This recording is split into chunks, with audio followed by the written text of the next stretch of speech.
नमस्कार दर्शक बंधु आपणकर जदि कर्कट राशि होइथाए तेबे एही भिडियोटी आपणक पई बहुत अधिक गुरुत्वपूर्ण रही कारण कर्मर देवता शनिदेव दीर्घ 30 वर्ष परे रेवती नक्षत्र रे प्रवेश करुछंती एवं आम्भे माने वर्तमान अंत आड़कू गति करुछे। वर्तमान एमिति स्थान रे पहुँचीबा जेउठी गोटिए जुगर अंत हेब एवं नूतन जुग आरंभ हेबा पई जाउछि एवं जहाँ आरंभ होइछि ताहा निश्चित भावरे शेष हेब एवं आम समस्तଙ୍କ जीवन रे बड़ परिवर्तन आसिब। देखंतु एहा सुनिबा पई भल लागिले मध्य परिवर्तन बहुत अधिक कष्टदायक होइथाए।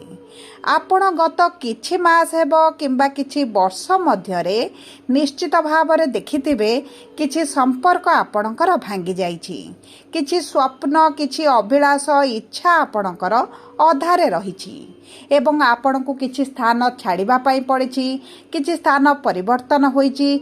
आपणको कर्म रे मध्य आपण परिवर्तन देखिथिबे।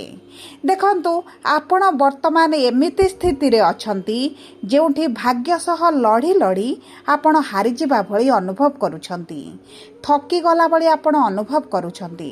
किछि जिनिस किछि संपर्क आपणको जेतिकी खुशी देउथिला वर्तमान आपणको सेते खुशी मिलु नाही, किंतु सही दिग प्रति आपणकर आग्रह नाही, रुचि नाही एवं वर्तमान आपण बोर हैला भली अनुभव करूछंती।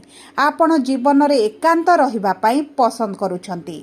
एहार अर्थ हेउछि आपणक जीवन रे नूतन परिवर्तन आसुछि, नूतन इच्छा नूतन स्वप्न आपणक जीवन रे आरंभ हेबा पई जाउछि। कारण राशि चक्र रे 12 गोटी राशि रहिछि एवं राशिर शेष राशि हेउछि मीन राशि एवं 27 गोटी नक्षत्र मध्यरु शेष नक्षत्र हेउछि रेवती नक्षत्र। शेष राशि शेष नक्षत्र रे दीर्घ 30 वर्ष परे शनिकर प्रवेश हेबा नूतन जुगर आरंभ हेबा सहित समान। तेबे एबे आसंतु जानिबा शनिदेव काहाकू बड़ डील देउछंती, सफलता देउछंती, शुभ परिवर्तन आणुछंती एवं काहाठारु सबु छड़ेई नेबा पई आसुछंती। केउ नक्षत्रर व्यक्ति मानकू पुनर्जन्म देबा पई आसुछंती। आपणकर रास्तार अंत घटाई नूतन रास्ता आपणक जीवन रे खोलिबा पई आसुछंती। किंतु भिडियोटी आरंभ करिबा पूर्वरु जदि आपणकर भी कर्कट राशि होइथाए एवं आपण भी ईश्वर को आंतरिक भक्ति एवं विश्वास करंती तेबे भिडियोटी को लाइक करंतु। कमेंट बॉक्स रे जय जगन्नाथ जय माँ लक्ष्मी अवश्य लिखि दियंतु। ता सहित आम सह जोगाजोग करिबा पई भिडियोर मध्य भागरे एक व्हाट्सएप नंबर टी दिया जाइछि, जो नंबर साहाय्य आपण आम सह जोगाजोग करी निजर नूतन कुंडली प्रस्तुत करि परिबे, आपणक जातक विश्लेषण कराई परिबे किंबा आपणकर चाकरी विवाह व्यवसाय प्रेम संपर्क शिक्षा स्वास्थ्य संतान को नहीं किछि समस्या रहिछि ताहार सहजरे एवं स्वल्प मूल्य रे समाधान करि परिबे। सेतिपाई आपण आम सह भिडियोर शेष पर्यंत जोड़ी होई रुहंतु एवं व्हाट्सएप नंबर माध्यम रे आम सह जोगाजोग करी खूब कम मूल्य रे आपणक समस्यार समाधान करंतु। एबे आसंतु कार्यक्रमटी को आरंभ करिबा एवं जानिबा नक्षत्र अनुଯାयी आपणक जीवन रे शुभ परिवर्तन आसिबो ना किछि अशुभ प्रभाव पड़िबा पई जाउछि। देखंतु कर्कट राशिर 3टी नक्षत्र रहिछि, पुनर्वसु कर्कट, पुष्या कर्कट एवं अश्लेषा कर्कट राशि।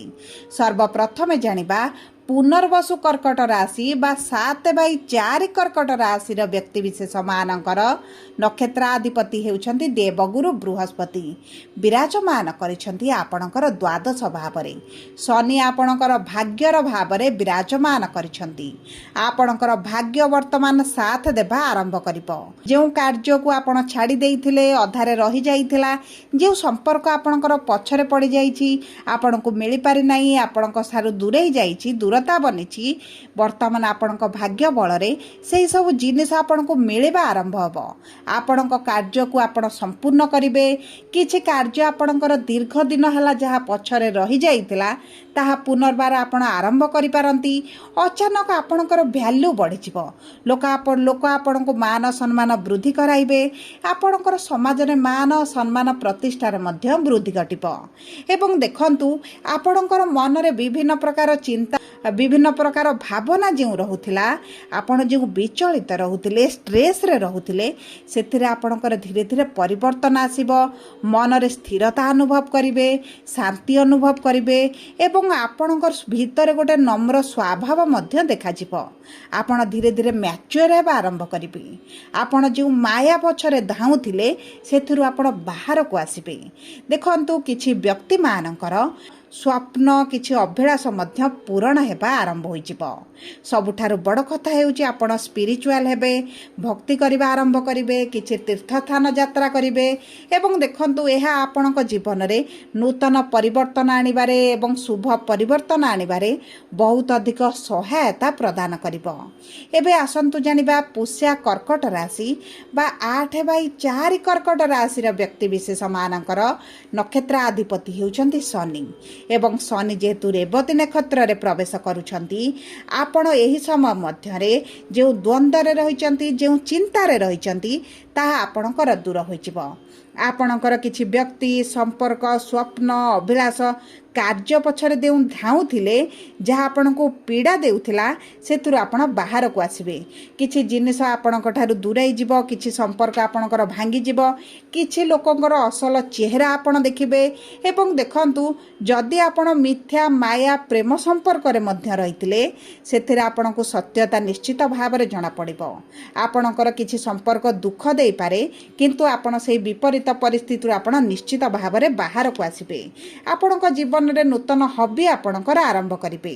ଆପଣ ବୃକ୍ଷରୋପଣ କରିବା, କିଛି ନୂତନ କାର୍ଯ୍ୟ ଆରମ୍ଭ କରିବା, ଯାହା ଆପଣଙ୍କ ଜୀବନରେ ନୂତନ ଦିଗ ଦିଶା ମଧ୍ୟ ପ୍ରଦାନ କରିବ।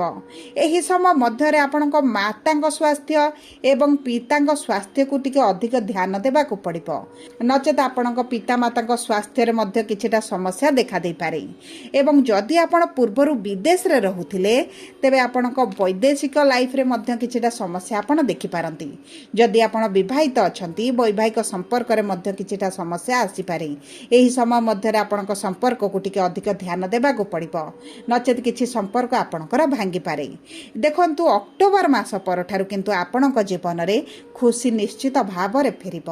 ଏବେ ଆସନ୍ତୁ ଜାଣିବା ଅଶ୍ଳେଷା କର୍କଟ ରାଶି ବା 9/4 କର୍କଟ ରାଶିର ବ୍ୟକ୍ତିବିଶେଷମାନଙ୍କର ନକ୍ଷତ୍ରାଧିପତି ହେଉଛନ୍ତି ବୁଧ ଏବଂ ରେବତୀ ନକ୍ଷତ୍ର ହେଉଛି ବୁଧଙ୍କର ନକ୍ଷତ୍ର। ଶନି ଆପଣଙ୍କର ନକ୍ଷତ୍ରର ଭାବକୁ, ନକ୍ଷତ୍ରର ସ୍ୱାମୀଙ୍କ ଭାବକୁ ପ୍ରବେଶ କରୁଥିବାରୁ ଆପଣଙ୍କର ଭାଗ୍ୟ ଆପଣଙ୍କ ସାଥ ଦେବ। ଆପଣଙ୍କୁ ସଫଳତା ମିଳିବା ଆରମ୍ଭ ହୋଇଯିବ। ଦୀର୍ଘ ଦିନର ଇଚ୍ଛା ଅଭିଳାଷ ପୂରଣ ହେବା ଆରମ୍ଭ ହୋଇଯିବ। କିଛି ନୂତନ ଜାଗାକୁ ଆପଣ ଯାଇପାରନ୍ତି, କିଛି ନୂତନ ସମ୍ପର୍କ ଗଢ଼ିପାରେ। ଯଦି ପୂର୍ବରୁ ଆପଣ ପ୍ରେମ ସମ୍ପର୍କରେ ଅଛନ୍ତି, ସେଥିରେ ସଫଳତା ମିଳିବ କିମ୍ବା ଆପଣଙ୍କର ନୂତନ ସମ୍ପର୍କ ସୃଷ୍ଟି ହୋଇପାରେ, ଯେଉଁ କାରଣରୁ ଆପଣ ଖୁସି ରହିବେ। ଆନ୍ତରିକତାରୁ ଆପଣ ଖୁସି ଅନୁଭବ କରିବେ, ସୁଖୀ ଅନୁଭବ କରିବେ। ଦୀର୍ଘ ଦିନର ଯେଉଁ ସମସ୍ୟା ରହିଛି, ଷ୍ଟ୍ରେସ୍ ଭିତରେ ରହିଛନ୍ତି, ସେଥିରୁ ଆପଣ ବାହାରକୁ ଆସିବେ। ଆପଣଙ୍କ ଜୀବନରେ କିଛି ବ୍ୟକ୍ତି ଆପଣଙ୍କୁ ଯେଉଁ ପୀଡ଼ା ଦେଉଥିଲେ, ତାହା ମଧ୍ୟ ଆପଣଙ୍କର ଦୂର ହୋଇଯିବ। କିନ୍ତୁ ସବୁ ପରେ ମଧ୍ୟ ଆପଣଙ୍କ ମନରେ ଭୟ ଏବଂ ଦ୍ୱନ୍ଦ୍ୱ ଚିନ୍ତା ଆପଣଙ୍କ ପରିବାରକୁ ନେଇକି ରହିବ। ଘର ଲୋକ ଆପଣଙ୍କୁ ବୁଝିବେ କି ନାହିଁ, ଆପଣଙ୍କର ଯଦି କିଛି ସମ୍ପର୍କ ରହିଛି, ସେହି ସମ୍ପର୍କକୁ ଗ୍ରହଣ କରିବେ କି ନାହିଁ, ଏହିଭଳି ବିଭିନ୍ନ ଗୁଡ଼ିଏ ପ୍ରଶ୍ନ, ଚିନ୍ତା ଆପଣଙ୍କ ମନରେ ଘୁରି ବୁଲିବ। କିନ୍ତୁ ଏହି ସମସ୍ୟାଟି ଆପଣଙ୍କର ଅଗଷ୍ଟ ମାସ ପରଠାରୁ ଧୀରେ ଧୀରେ ସମାଧାନ ହେବା ଆରମ୍ଭ ହୋଇଯିବ। ପରିବାର ଲୋକଙ୍କୁ ଆପଣ ସନ୍ତୁଷ୍ଟ କରିବେ। ପରିବାର ଲୋକଙ୍କ ପାଇଁ କିଛି ଆପଣ ନୂତନ ପଦକ୍ଷେପ ନେଇପାରନ୍ତି। ଜମି, ଭୂମି, ଯାନବାହନ କ୍ରୟ କରିପାରନ୍ତି। ବିଶେଷ ଭାବରେ ଆପଣଙ୍କ ପାରିବାରିକ ଜୀବନ ସୁଖମୟ ହେବ। ଆପଣଙ୍କ କର୍ମକ୍ଷେତ୍ରରେ ଯେଉଁ ରାଜନୀତି ଚାଲିଥିଲା, ଯେଉଁ ପଲିଟିକ୍ସରେ ଆପଣଙ୍କର ସମସ୍ୟାଟି ସୃଷ୍ଟି କରୁଥିଲା, ସେଥିରୁ ଆପଣ ବାହାରକୁ ଆସିବେ। ବିଶେଷ ଭାବରେ ଆପଣ ମ୍ୟାଚୁଅର୍ ହେବା ଆରମ୍ଭ କରିବେ। ଆପଣ ଭୁଲ ଠିକକୁ ବିଚାର କରିବେ। ଆପଣଙ୍କ ଇମୋସନକୁ ଆଗକୁ ଆଣିବେ ନାହିଁ। ଆପଣ ଧୀରେ ଧୀରେ ଷ୍ଟ୍ରିଟ୍ ହେବା ଆରମ୍ଭ କରିବେ। ଦେଖନ୍ତୁ, ଶନିଙ୍କର ଏହି ଗୋଚରଟି କର୍କଟ ରାଶିର ବ୍ୟକ୍ତି ବିଶେଷମାନଙ୍କ ପାଇଁ ଅତ୍ୟନ୍ତ ଶୁଭଦାୟକ ରହିବ। କିନ୍ତୁ ଆପଣଙ୍କ ପାରିବାରିକ ଜୀବନ, ଆପଣଙ୍କ ସମ୍ପର୍କକୁ ଆପଣଙ୍କୁ ଧ୍ୟାନ ଦେବାକୁ ପଡ଼ିବ। ସବୁ ପରେ ଆପଣଙ୍କର ଅଶୁଭତ୍ୱକୁ ଦୂର କରି ଶୁଭାଶୁଭ ଫଳକୁ ବୃଦ୍ଧି କରିବା ପାଇଁ प्रतिदिन ओम नमः शिवाय मंत्र 21 थर पाठ करंतु। महादेवंकर पूजार्चना करंतु। प्रति सोमवार दिन आपण किछि धळा रंगर जिनिस दान करंतु। चेष्टा करंतु प्रतिदिन चंद्रंकर बीज मंत्र सूर्य अस्त परे संध्या समय 108 थर पाठ करंतु। गायत्री मंत्र पाठ करबा द्वारा आपणकर अधिकांश समस्या दूर होई जिवो। जदि आपणकर कर्कट राशि होई थाए वीडियोटी किभଳି लागिला कमेंट बॉक्स रे लिखि जणातु। जदि आपणक प्रियजनकर कर्कट राशि होई थाए वीडियोटी तांको सहित शेयर करंतु। जदि प्रथम थर आम चैनल को आसीचंती चैनल टी को सब्सक्राइब करंतु।